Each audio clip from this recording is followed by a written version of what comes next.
Mundo Católico trae para ti el pulso del Papa. Escúchalo aquí, por Mundo Católico, construyendo la civilización del amor. Le saludamos con afecto en medio de un calor infernal y le agradecemos que esté con nosotros hoy en las voces informativas. Y también felicitando a todas las mamás y que fue su día. Les saludo a Marisa O'Farrill. Y Roberto Farril con el ingeniero Roberto Pérez Armenta en los controles operativos. Sea usted bienvenido al calor y también sea usted bienvenido a la información. Comenzamos por revisar sucesos ocurridos en Europa, Oriente. el Vaticano y Oriente Medio. Sea usted bienvenido a las noticias y más adelante no se olvide que tenemos lo acontecido en la semana en América y México. Pero mientras escuchemos lo acontecido en Europa, el Vaticano y Oriente Medio, estas son las noticias.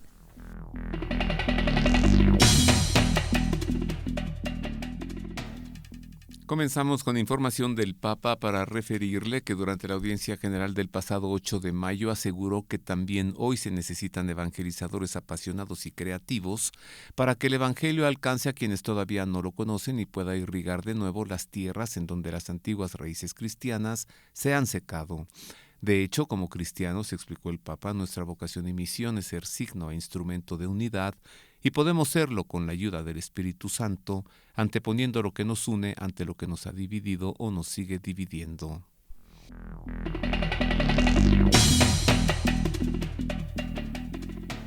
El Papa recordó la reciente beatificación de María de la Concepción Cabrera al terminar la audiencia general en la Plaza de San Pedro del miércoles.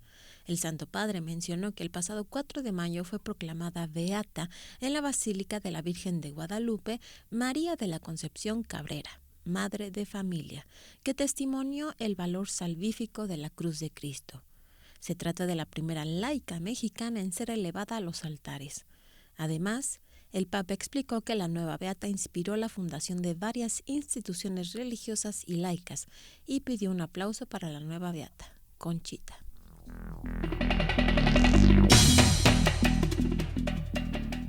En más noticias le informo que Francisco advirtió del peligro del exceso de información no siempre veraz, del empacho de conexiones que provocan a las personas una pérdida de la noción de la realidad y de la fraternidad. En la misa que celebró ante 15,000 fieles en la plaza de Macedonia de Skopje, Francisco lamentó que nos hemos acostumbrado a comer el pan duro de la desinformación y hemos terminado presos del descrédito, las etiquetas y la descalificación.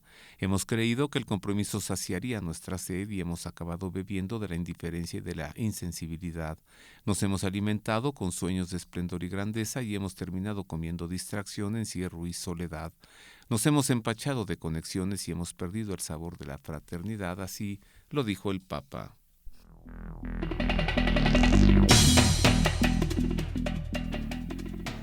El Papa pidió a sacerdotes y religiosas que cuando vean que son una comunidad pequeña no cedan al complejo de inferioridad y que eviten hacer números.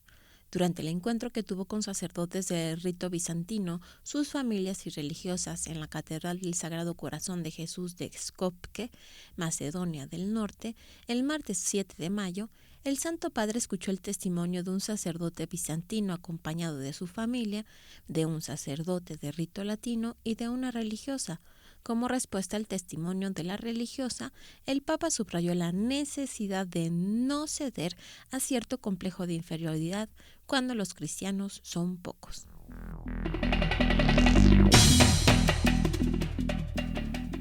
En más del viaje apostólico a Macedonia, le informo que Francisco pidió a jóvenes ser artesanos de sueños y esperanza durante el encuentro juvenil que sostuvo en el Centro Pastoral Ecuménico e Interreligioso de Skopje, capital de Macedonia del Norte y ciudad natal de la Madre Teresa.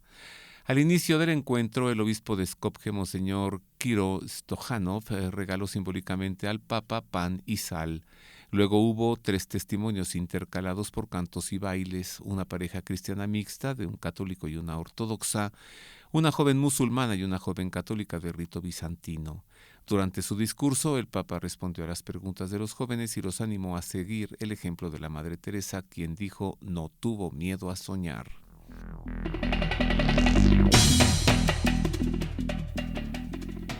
el Papa Francisco se reunió con miembros de la comunidad católica de Bulgaria en la iglesia de San Miguel Arcángel de Rakovsky, a quienes les pidió ser optimistas para crear esperanza y amar para abrir caminos de resurrección para todos. Quien ama no pierde el tiempo en lamentarse, sino que siempre ve lo que puede hacer en concreto.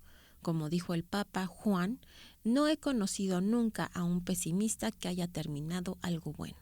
El Señor es el primero en no ser pesimista y continuamente está buscando abrir caminos de resurrección para todos nosotros. El Señor es un optimista incurable.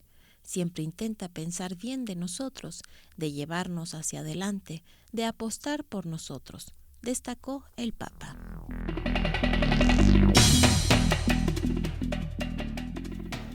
Diálogo, colaboración y conocimiento entre las diferentes religiones. Estos son los 3 ejes sobre los que se debe construir la paz entre religiones, afirmó el Papa Francisco en el Encuentro por la Paz celebrado en Sofía, capital de Bulgaria, el pasado lunes 6 de mayo, segundo día del viaje apostólico a ese país.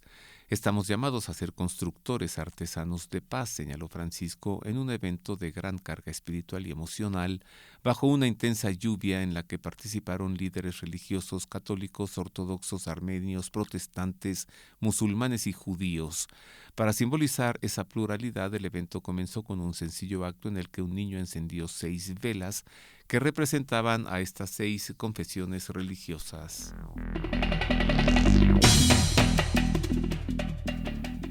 Más de 200 niños procedentes de toda Bulgaria recibieron de manos del Papa Francisco la primera comunión el lunes 6 de mayo en una misa celebrada en la iglesia del Sagrado Corazón de la localidad búlgara de Rakovsky. Queridos niños, ahora recibiréis a Jesús. No se distraigan, no piensen en otras cosas, tan solo piensen en Jesús. Vengan al altar para recibir a Jesús en silencio. Hagan silencio en el corazón. Piensen que es la primera vez que Jesús va a ustedes, les dijo el pontífice antes de repartirles la Eucaristía. Además, en la homilía que pronunció, el Papa les pidió que siempre recuerden que nuestro documento de identidad es este: Dios es nuestro Padre, Jesús es nuestro hermano, la Iglesia es nuestra familia, nosotros somos hermanos, nuestra ley es el amor.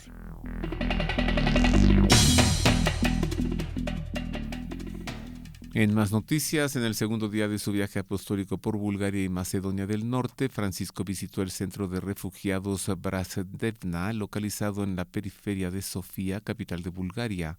El Papa agradeció a todos los presentes, a los voluntarios, a los padres y en particular a los niños procedentes de Siria e Irak por los dibujos que hicieron y por haber cantado cantos muy bonitos. Los niños, dijo el Papa, traen alegría en su camino, un camino no siempre bello por el dolor de dejar su patria y tratar de integrarse en otra patria. Hoy el mundo de los migrantes y de los refugiados es un poco una cruz de la humanidad, y la cruz es tanta gente que sufre, afirmó el pontífice, quien agradeció también a todos por su buena voluntad y también les deseó lo mejor a ellos y a los conciudadanos que dejaron en su patria.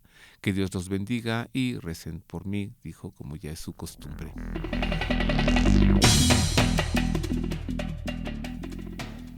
El padre malaca Leonard Fernando vive cerca de donde tuvo lugar uno de los atentados el pasado domingo de Pascua, y según explicó a Ayuda a la Iglesia Necesitada, los cristianos están atemorizados, por lo que pidió unirse con los católicos de Sri Lanka a través de una oración que rezan diariamente los fieles del país.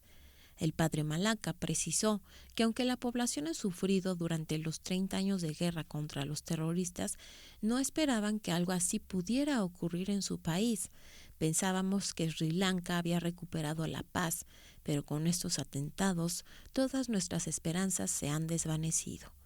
En ese sentido, el padre Malaca dijo que la mayoría de los cristianos están atemorizados, ya que ellos fueron el único blanco de los atentados.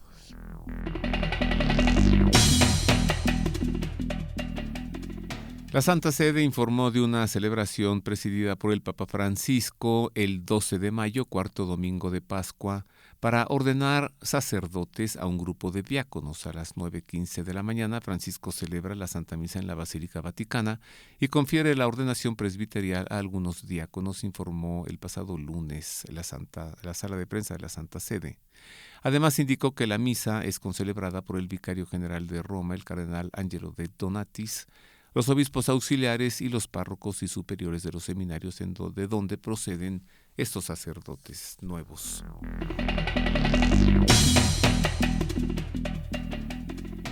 El Papa Francisco nombró al relator general y a los secretarios especiales de la próxima asamblea del Sínodo de los Obispos sobre la Amazonía, que se llevará a cabo en el Vaticano del 6 al 27 de octubre de 2019. Esta asamblea especial del Sínodo tendrá como tema Amazonía, nuevos caminos para la Iglesia y para una ecología integral. Según informó la oficina de prensa de la Santa Sede, el Papa eligió como relator general al arzobispo emérito de Sao Paulo, Brasil, el cardenal Claudio Umes, quien además es presidente de la Red Eclesial Panamazónica.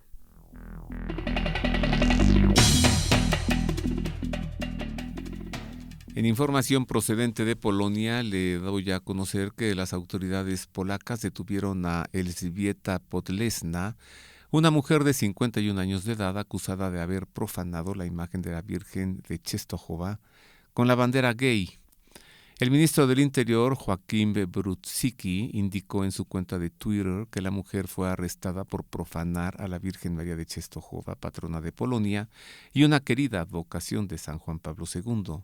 Según dio a conocer la agencia informativa AFP, el ministro recordó que esta advocación mariana ha sido santa para los polacos durante siglos y señaló que los argumentos sobre la libertad y la tolerancia no le da a nadie el derecho a insultar las creencias de los fieles.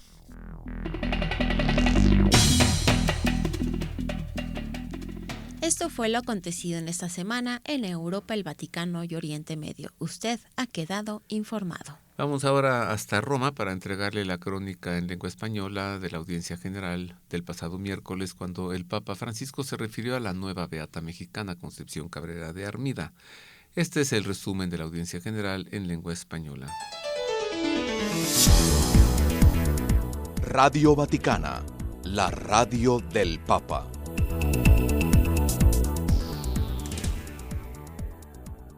Queridos hermanos, anoche regresé de mi viaje apostólico a Bulgaria y Macedonia del Norte y deseo agradecer a todos por la acogida que me han dispensado en estos días. En Bulgaria me he dejado guiar por el recuerdo vivo del Papa San Juan XXIII, que se desempeñó como delegado apostólico. En Macedonia del Norte me ha acompañado la fuerte presencia espiritual de la Madre Teresa de Calcuta, que allí nació. Ella refleja bien la imagen de la Iglesia en ese país. En el encuentro con los jóvenes, muchos también de diversas confesiones cristianas y de otras religiones, musulmanes por ejemplo, los he exhortado a soñar cosas grandes y a comprometerse como Madre Teresa. Escuché también los testimonios de sacerdotes y personas consagradas que han entregado su vida a Dios. Frente a la magnitud de los problemas del mundo actual, los invité a no desanimarse. Saludo cordialmente a los peregrinos de lengua española provenientes de España y América Latina. En este tiempo de Pascua, dejemos que la alegría de la presencia de Cristo resucitado llene nuestra vida de fe, esperanza y caridad. Que Dios los bendiga.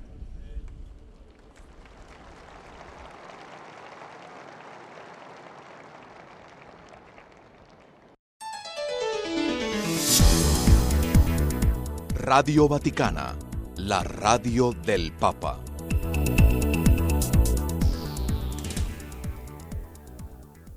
Hasta aquí nuestro enlace con Radio Vaticana, la radio del Papa. Ahora es momento de ir un corte, pero regresamos con nuestra entrevista del día.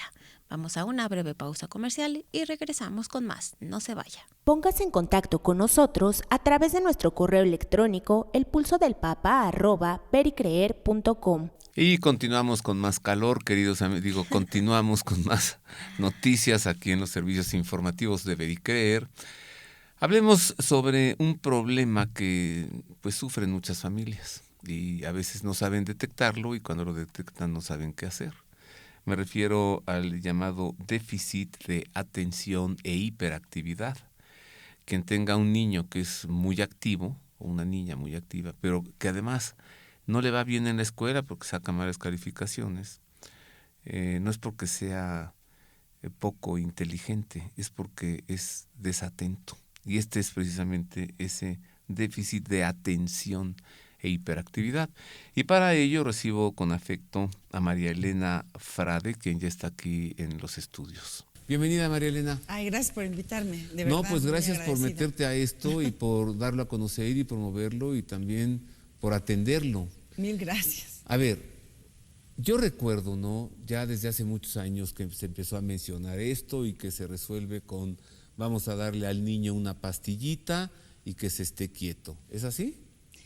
De hecho, tiene ya más de 100 años. Lo que pasa es que ha cambiado de nombre. Al principio se fijaron mucho en que eran niños hiperkinéticos. Después vieron que había problemas de la atención, pero esto es del siglo XX. De hecho, el TDA surge con la pediatría y no con la psiquiatría. Se traslada a la psiquiatría a partir de la segunda mitad del siglo XX. Y se descubren que los estimulantes son los que pueden hacer que la atención se fije. O sea, paradójicamente, dice uno, le están dando alguna droga que lo dope o lo duerma y no. Lo que se le dan son son medicamentos que hace las veces del neurotransmisor que no está bien o que no está funcionando correctamente. Y por eso son los medicamentos. De hecho, hay estudios ya de 60 años del metilfenidato donde se afirma que los niños que tomaron metilfenidato a tiempo y fueron detectados a tiempo fueron los que no cayeron en drogas. Precisamente el déficit de atención, por estar con problemas de esos 3 neurotransmisores que mencionaron, serotonina, dopamina, noradrenalina, los chicos cuando están estudiando se ven en la necesidad de buscar algo que los ayude a estudiar, porque no pueden fijar atención. Ahorita les explico por qué. ¿Y qué hacen? Pues el tabaco es un estimulante que ayuda a fijar la atención.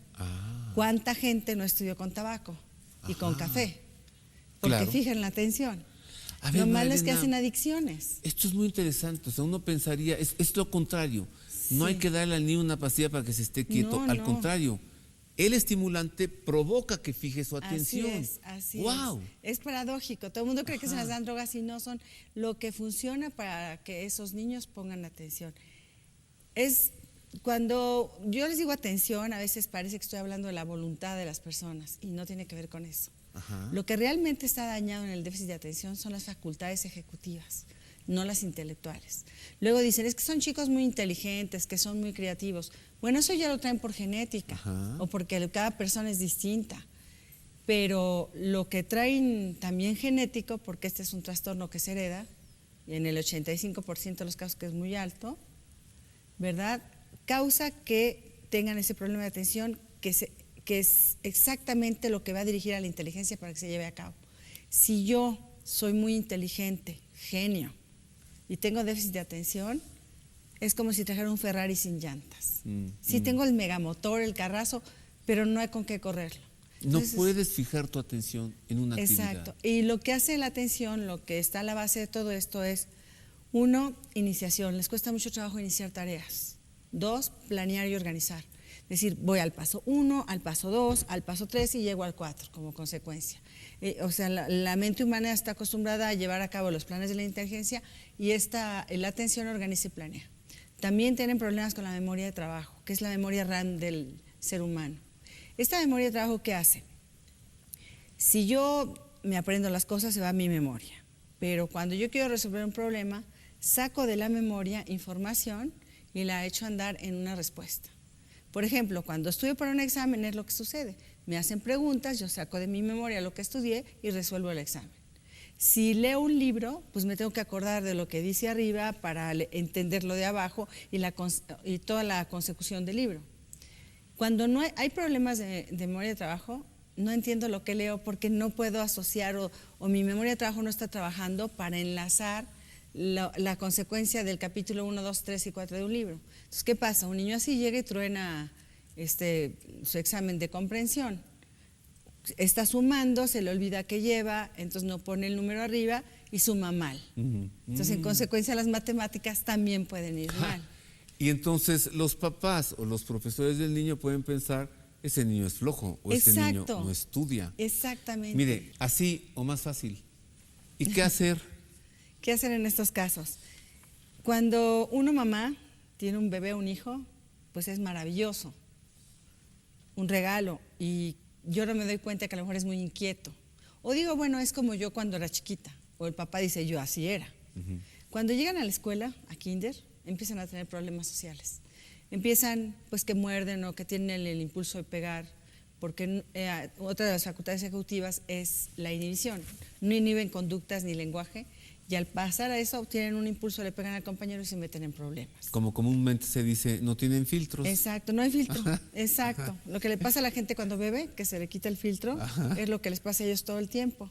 Entonces, ¿qué sucede? Que llegan al salón de clases y la maestra se empieza a quejar. Y uno dice, le tienen mala voluntad a mi hijo, sí es encantador y además es muy inteligente. Todo cierto, pero sí empiezan a tener problemas. Y luego lo malo es que discriminan, etiquetan y no invitan al niño a las fiestas, por ejemplo, porque es tremendo. ¿Qué hacer en esos casos? Se tiene que acudir a doctores. Nosotros formamos doctores porque solamente en todo el país hay 220 pediatropsiquiatras y distribuidos en una forma que muchos en el DF, muchos en Monterrey, muchos en Guadalajara, en Guerrero hay 2. Cuando dices nosotros, ¿te refieres al proyecto DA? Al proyecto DA. Nosotros entrenamos médicos, pediatras y familiares para atender este síndrome, para poderlo detectar. Los casos muy severos que se vayan a psiquiatría. Pero normalmente es uno de los trastornos mentales de más fácil solución. Porque se le da su medicamento, inmediatamente notan la diferencia. O sea, porque el niño empieza a comportarse, a organizar inclusive su juego. En la escuela notan la diferencia inmediatamente. María Elena, ¿qué te llevó en la vida a investigar y a meterte tanto y a hacer este proyecto y la fundación y promover? Y ya nos dirás más qué tanto hacen Lo que ustedes. sucede es que uno como padre de familia de TDAs sufre muchísimo porque todo lo que hace uno parece que está equivocado. ¿Tus hijos te llevaron a esto? Sí. Y todo lo que hace uno parece que está equivocado y no funciona, y los maestros se quejan de que no apuntan las tareas, todo pierden. Las mamás de la papelería a las 8 de la mañana son las mamás de TDAs porque el niño en ese momento se acordó que había que llevar algo. Y los corrieron de 6 escuelas a cada uno. O sea, ese es algo muy común porque el maestro no está capacitado para enseñar niños diferentes en la unidad de clase. Y el maestro capaz que ni sabe que tiene un niño con un Igual trastorno. sí sabe, pero no sabe manejarlo. Entonces, lo que hacemos en la fundación es dar grupos de apoyo para los padres porque hay una manera de educarlos y muy exitosamente. Hay una manera de educar a los profesores para que en una diversidad lleguen a la unidad de clases. O sea, todos los niños son diversos. O sea, no pueden ser todos iguales. Y en la fundación los padres han tenido mucho éxito por el manejo que se le dan a los hijos, evitando violencia. Son niños que parece que ellos se portan mal y ellos no quieren portarse mal. Ellos en realidad quieren hacer las cosas bien, pero no les sale. Entonces, las consecuencias a largo plazo es que llegan a la adolescencia sin medicamentos, se automedican con cigarro, café, al rato descubren la cocaína, que también pone atención. La marihuana. Y sobre todo la marihuana los relaja. Son niños que están muy tensos porque todo lo han hecho mal. O sea, es el niño que llega a la clase y la maestra le dice, ay, tú siempre fulano, siempre se te olvidó la tarea, nunca cumples. Y esos 6 años acabo con la autoestima destruida absolutamente. O sea, él tiene un concepto de sí mismo de yo soy el niño problema. Exacto, yo no sirvo, no funciono. ¿Y qué consecuencias tenemos en la adolescencia? Gravísimas. O se suicidan. En las escuelas públicas los pasan al turno de la tarde y ahí se juntan con bandas. La banda dice, me encanta tu personalidad, porque es una personalidad que son muy buenos soldados, policías, bomberos cuando se dedican al bien, pero si los agarra la banda o el narco, también son estupendos soldados de ellos. Entonces a los 13 años este chico se va a la banda, ahí es aceptado, le dicen que toda su impulsividad es maravillosa y se pierde de por vida. Y ese es un problema muy serio y social que tiene México. De 100 personas, 65 son adictas, tienen TDA. A ver, ¿otra vez? Si hay 100 adictos, 65% de los 100 tienen 3 trastornos: oposicionista desafiante, trastorno disocial de la personalidad y TDA. Y estos pueden convivir con TDA. Una persona así, María Elena, debe sufrir mucho. Ellos y su entorno Y familiar. su entorno familiar. Porque cuando llegan a la adolescencia de verdad, o se vuelven muy apáticos, los que eran hiperactivos, están en la computadora y empiezan a relacionarse por computadora nada más. Ha habido hasta noviazgos de computadora y cortan por computadora y nunca se han visto. O sea, sí es un problema de que traen la autoestima tan abajo que su manera de relacionarse se vuelve totalmente aislada en su cuarto. Y un adolescente así pues tiene problemas. Tienen muchos matrimonios, o sea, cambian de matrimonio como de ropa. O sea, no nada más en el trabajo y en lo académico. Es un trastorno que dura toda la vida.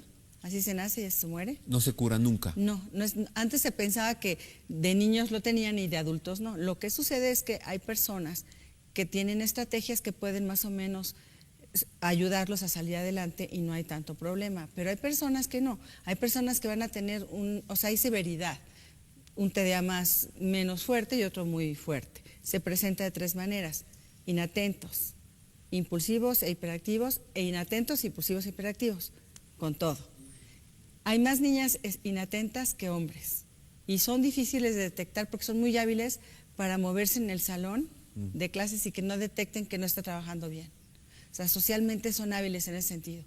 No son tan señaladas, pero si es una chica que si no se dan cuenta, pues le va a faltar muchísimo estudio, cuando llegue a la secundaria se le va a complicar más y va a haber deserción escolar, que es una de las consecuencias. Entonces, deserción escolar, también se ha notado que los trabajos, los TDAs los pierden con mayor facilidad y entonces la economía familiar sufre todita. O sea, es una bolita de nieve que va a empezar a crecer, a crecer, a crecer, a crecer, y llegan de adultos y llegan a los 70 años y no supieron qué les pasó en la vida, ni por qué se casaron tantas veces, ni... O sea, de pronto voltea en su vida y ve la escuela fracasada, Así el trabajo fracasado, el matrimonio fracasado. Fracaso de vida. O sea, y él no sabe que ¿Qué le padece pasó? un trastorno de Así déficit es. de atención Así e es. hiperactividad. Así es. Y luego si fumamos marihuana está comprobadísimo que arruina el frontal y te causa TDA si no lo tienes. Y si lo tienes te lo agrava. A ver, entonces, ¿por qué salió el gobierno del Distrito Federal en su momento y el gobierno de la Ciudad de México en su momento y el presidente Vicente Fox en su momento? Decía, hay que fumar mota a todo mundo porque es lo que México necesita. ¿Por qué, María Elena? Pues me parece a mí que más es un negocio que algo fundamentado. Precisamente vamos a tener un congreso el próximo fin de semana donde viene la doctora Nora Volkoff, que es mexicana y es directora del NIDA, que es el National Institute of Drug Abuse, que es el de Estados Unidos, que es el Instituto Nacional de Abuso de Drogas.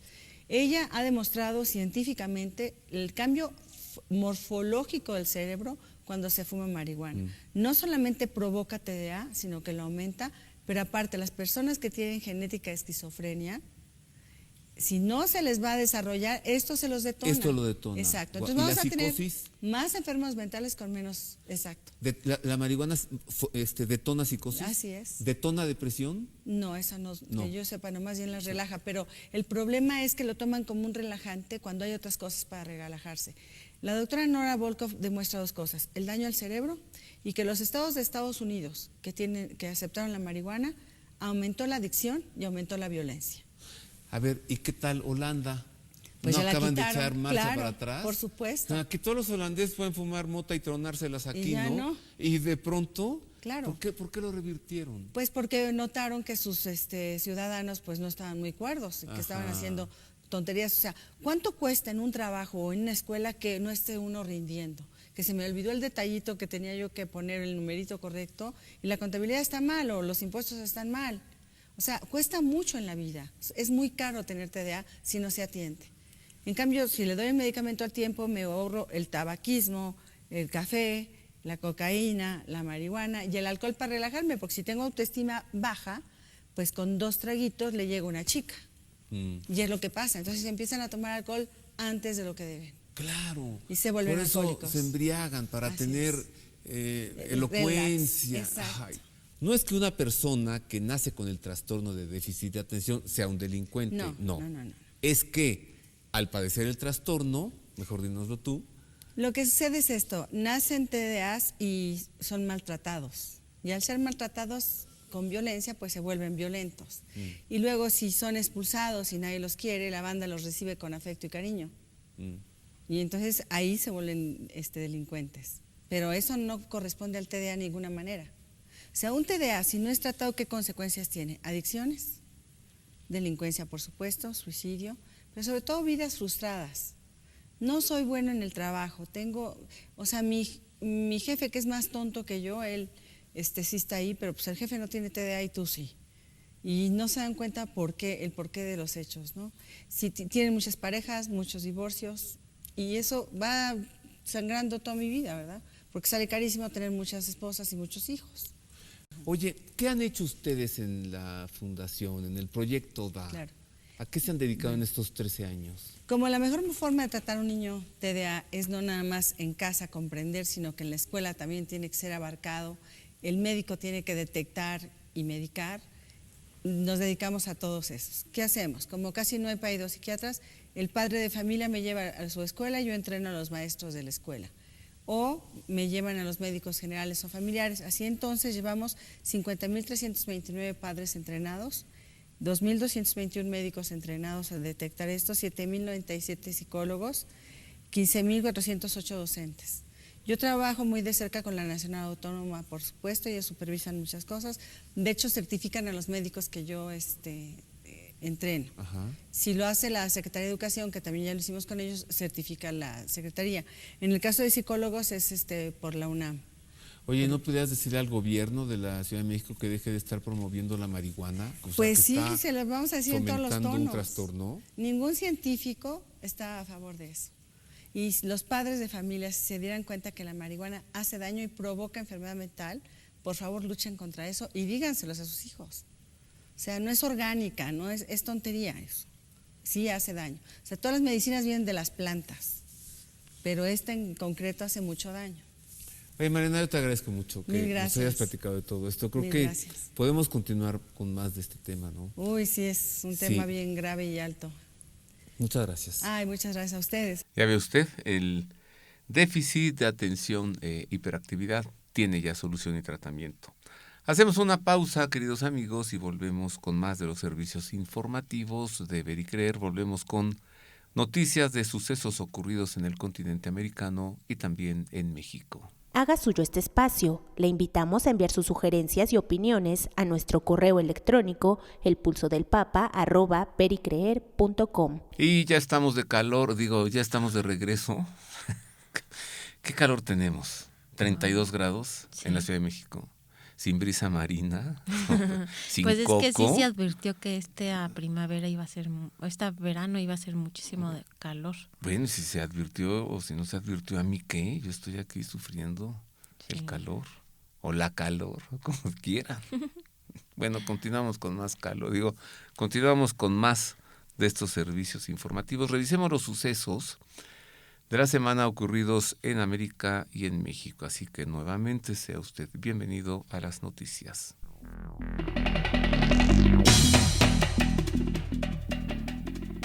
La Conferencia del Episcopado Mexicano hizo un pedido público de ayuda a las autoridades del país, así como a la sociedad civil y a los hombres y mujeres de buena voluntad, para atender adecuadamente la crisis migratoria que vive actualmente el sur del país.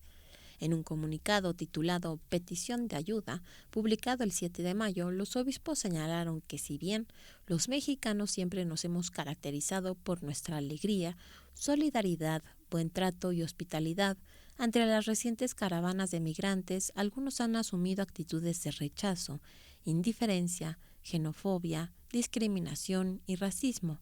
Como Iglesia, nuestra ocupación hoy se ha transformado en preocupación, añadieron.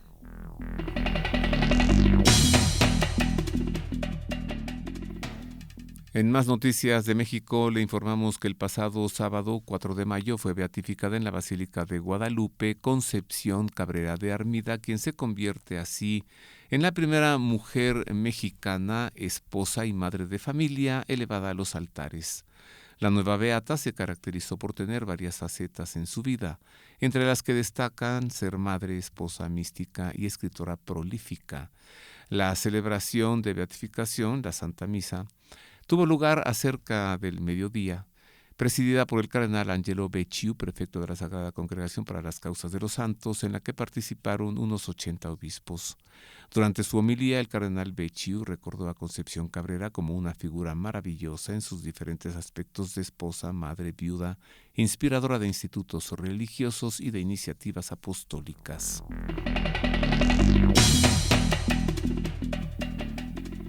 La Coalición por la Vida y la Familia es un nuevo esfuerzo para defender estos valores ante las diversas amenazas políticas que enfrentan en México.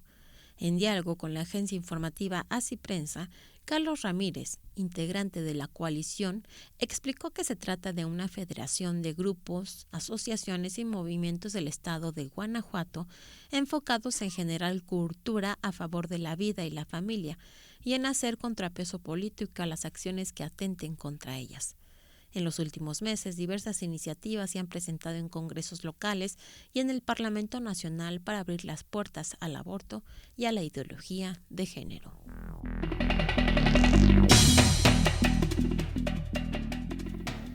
En Noticias de Colombia le informamos que la Conferencia Episcopal de ese país invita a participar de la Semana por la Familia 2019, jornada que busca fortalecer el concepto de familia desde la óptica del amor y destacar el rol de los padres como pilar y base de la sociedad. La jornada, bajo el lema Vivir la alegría del amor de Dios en la familia, se llevará a cabo del 12 al 19 de mayo. En un reciente comunicado de la Conferencia Episcopal de Colombia, el padre Ramiro Antonio López, director del Departamento de Matrimonio y Familia, dijo que esta semana está inspirada en la exhortación apostólica Amoris Laetitia del Papa Francisco y por ello se insiste en la tarea de la familia como lugar esencial donde vivir el amor.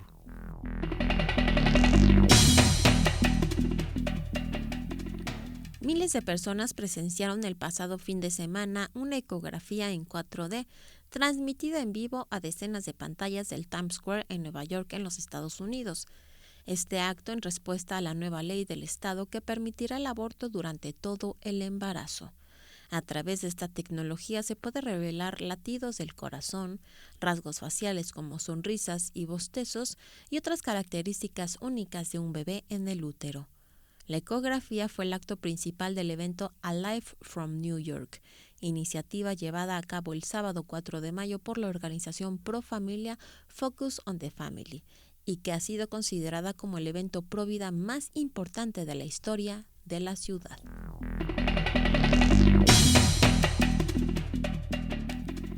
En Noticias de Argentina le informamos que la plataforma ciudadana Citizen Go Argentina realiza una intensa campaña de firmas para pedir el sobreseimiento de Leandro Rodríguez Lastra, médico que se negó a practicar un aborto en 2017 y cuyo juicio tendrá lugar los próximos días 13, 14 y 15 de mayo.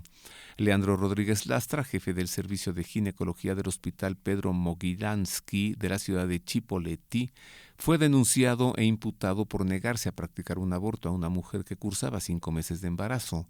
En mayo de 2017, una paciente de 19 años de edad llegó al hospital Mogilansky con fuertes dolores debido a la ingesta de misoprostol administrada por una agrupación abortista.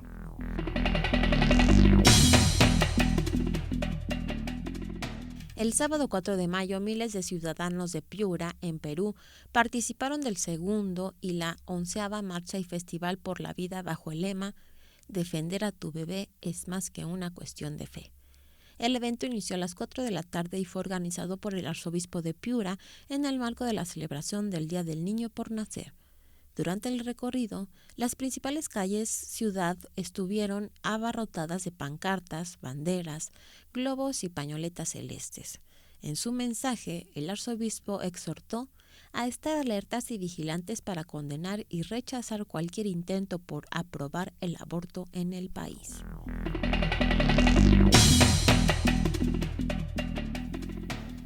En más información de Colombia, le damos a conocer que el pasado sábado más de 500,000 personas repartidas en 61 ciudades salieron a las calles de Colombia para participar de la 13ª Marcha Nacional por la Vida en defensa de este derecho desde la concepción hasta la muerte natural.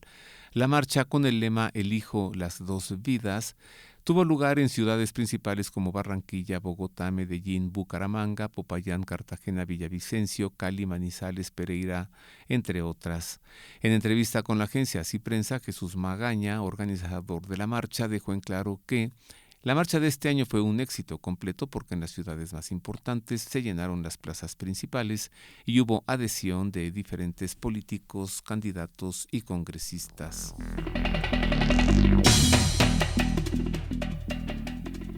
Los obispos de Bolivia presentaron el documento conclusivo de la 106 Asamblea Plenaria, donde manifestaron su preocupación por los problemas sociales de Bolivia, pero alentaron a seguir las indicaciones del resucitado para llenar las redes con abundancia y vida. El documento conclusivo Cristo vive y quiere que vivas fue presentado al término de la 106 Asamblea Plenaria celebrada del 2 al 7 de mayo.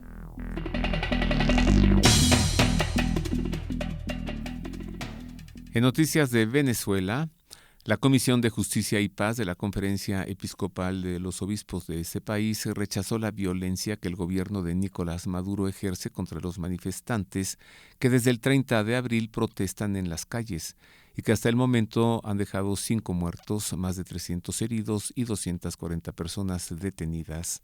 La Comisión Justicia y Paz de la Conferencia Episcopal Venezolana manifiesta su preocupación por los hechos acontecidos durante las manifestaciones realizadas en el país durante los días 30 de abril al 2 de mayo, que han dejado el lamentable saldo de tantas personas heridas y detenidas, según el informe de la organización Foro Penal. Así lo señaló la Comisión Justicia y Paz en un comunicado al que tituló «El Señor se ha disgustado al ver que no hay justicia».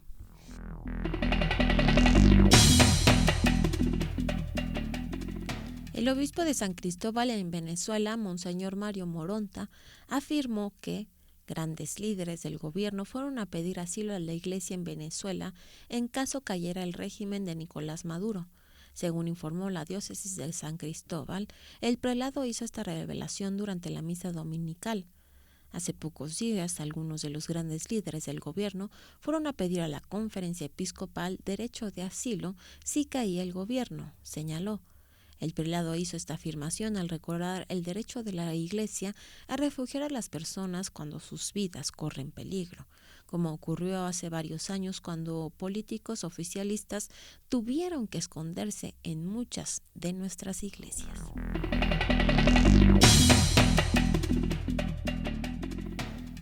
En Noticias de México le informo que en el marco de la Asamblea General número 107 de la Conferencia del Episcopado Mexicano, el padre Eduardo Chávez, director general del Instituto Superior de Estudios Guadalupanos, otorgó becas para el diplomado sobre la verdad de Guadalupe a todos los obispos y seminaristas de México.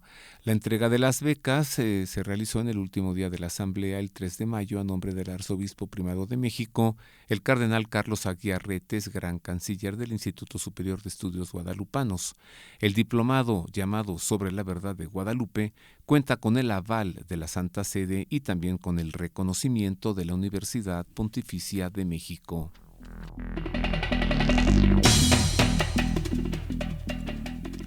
Hasta aquí el resumen informativo de la semana de América y México. Usted ha quedado informado. Ahora conozcamos más de nuestra nueva beata, más de Conchita Armida, y sobre ello versa el editorial de cada semana, para que usted sepa, a partir de la homilía que pronunció el cardenal Becciu durante la beatificación, pues algo de la personalidad de esta nueva beata mexicana, Conchita Cabrera de Armida.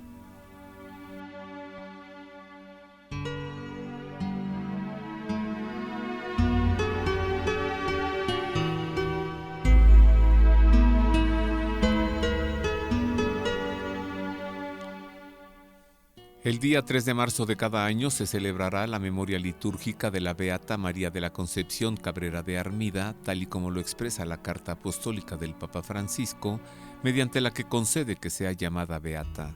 Documento de fecha 4 de abril de 2019, mismo día en el que fue beatificada en la Basílica de Guadalupe de la Arquidiócesis de México en la Santa Misa presidida por el cardenal Giovanni Angelo Becciu, prefecto de la Sagrada Congregación para las Causas de los Santos, en compañía de unos 80 obispos mexicanos.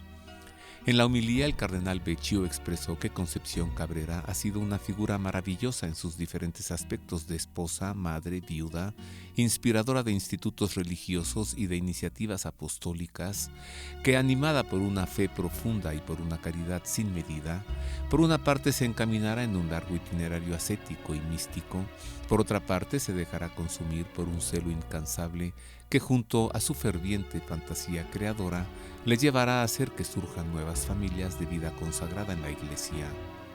Cariñosamente llamada Conchita por cuantos la conocen, la nueva beata mexicana fue obsequiada por Dios con variadas experiencias místicas, evidentes porque tenía habitualmente la conciencia de estar en la presencia del Señor, por lo que vivía en una constante actitud interior de oración. La unión con Dios se caracterizaba también por una profunda experiencia de unión mística con Cristo, de la que brotaba una generosa maternidad espiritual hacia las almas, aseguró el prefecto de las Causas de los Santos, y al referirse a ella como fundadora, precisó que es un caso único en la historia de las fundaciones religiosas. Inspiró y promovió 5 institutos denominados las Obras de la Cruz, 2 congregaciones religiosas y 3 obras apostólicas, sin asumir ni el papel de fundadora ni mucho menos la carga y los poderes de superiora general. Estas son el Apostolado de la Cruz, las Religiosas de la Cruz del Sagrado Corazón de Jesús, la Alianza de Amor con el Sagrado Corazón de Jesús, la Liga Apostólica y los Misioneros del Espíritu Santo.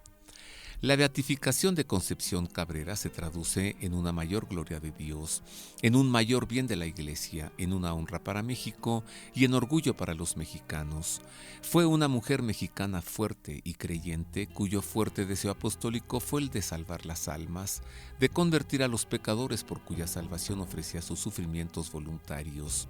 Pero su mayor preocupación, que constituía casi una obsesión, fue por la santidad de los sacerdotes por quienes rezaba y se sacrificaba, expresó el cardenal Becciu, y exaltó estas virtudes en ella.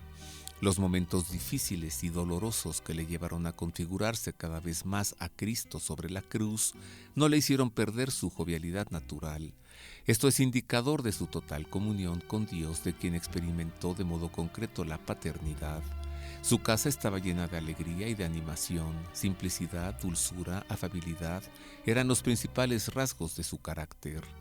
Mamá sonreía siempre, testifican sus hijos. Marcada por el amor a la voluntad de Dios, estaba abierta con ánimo sereno a cuanto el Señor disponía en la alegría y en el dolor.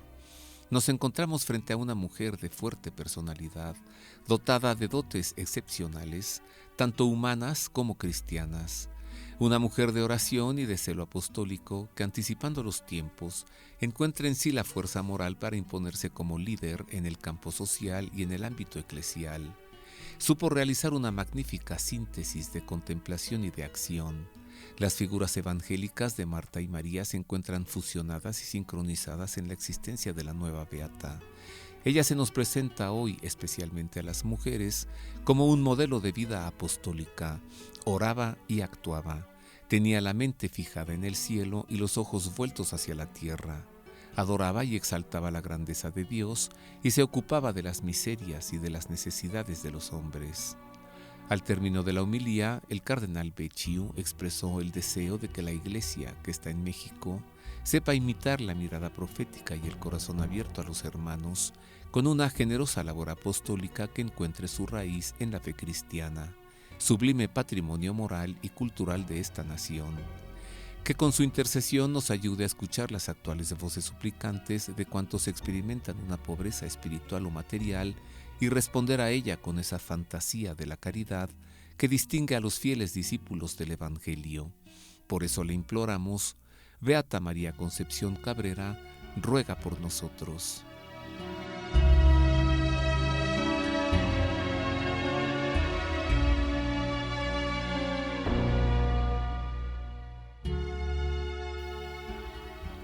Pues muchas gracias, Roberto, por tu editorial y por darnos a conocer a la nueva beata Concepción Cabrera. Con mucho gusto, es un privilegio informarle a través de la radio. Vámonos, le deseamos una buena semana. Ya en cualquier momento entra aquí un barco, un crucero, ¿no? Tenemos calor de mar, sin mar. Sin mar. Calor de puerto, sin brisa, sin agua de coco, sin ilusiones. Sin alberca. Sí. Y tenemos que andar vestidos de traje y no de baño. Marisa, buena semana. Gracias, Roberto, y también a nuestro querido y amable público. Muchas gracias por habernos escuchado en otra emisión más del Pulso del Papa. Y nos vemos a la próxima. Le dejamos con la bendición del Santo Padre. Una bendición calurosa del Santo Padre. Dominus vobiscum. Et cum spiritu tuo. Sit nomen Domini benedictum. Et hoc nunc et usque in saeculum. Aiutorium nostrum in nomine Domini. Qui fecit caelum et terram. Benedicat vos omnipotens Deus, Pater et Filius et Spiritus Sanctus. Amén. Mundo Católico trae para ti el pulso del Papa. Escúchalo aquí, por Mundo Católico, construyendo la civilización del amor.